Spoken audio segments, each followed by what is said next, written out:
Hey everyone, today we are going to talk about one of the greatest controversy in the mathematical history, who discovered calculus. Two people have been credited for it, Sir Isaac Newton and Gottfried Leibniz. Before we begin, let's learn about them from this YouTube clip. Let's talk a bit about young Isaac for a moment.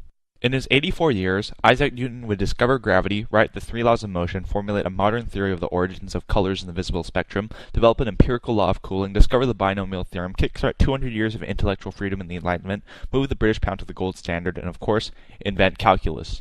Newton's rival, Gottfried Leibniz, was no intellectual slouch either. Leibniz developed the binary system that is the basis of all modern electronics, contrived his own theory of everything, the monadology, invented modern formal logic, anticipated the discoveries of Einstein with his metaphysical theory of dynamism, theorized about an early computer to solve algebraic expressions, explored the field now known as topology, created a wonderful brand of German biscuits, and of course, invented calculus. Strangely enough, both men invented calculus, but to their graves, the world believed that only one man. So, who invented calculus?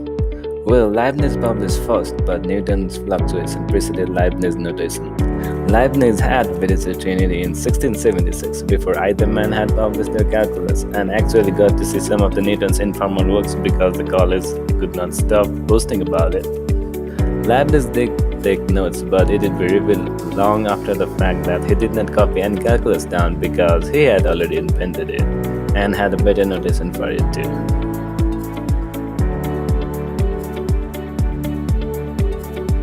Newton did not know until later that Leibniz had seen his work, and two of them kept in touch over letters as well.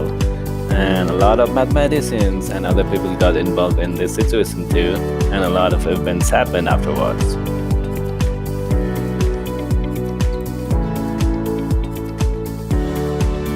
In 1712, first did Leibniz rise to the Royal Society to settle the dispute once and for all.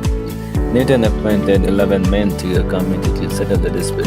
He mixed race, political identity, and occupation, but all 11 men were on his side. 1 year later, every scholar believed that Leibniz tried to steal from Newton, who is considered the inventor of calculus. Leibniz would die merely 3 years later, and it would become centuries before people would find that both Newton and Leibniz invented calculus independently.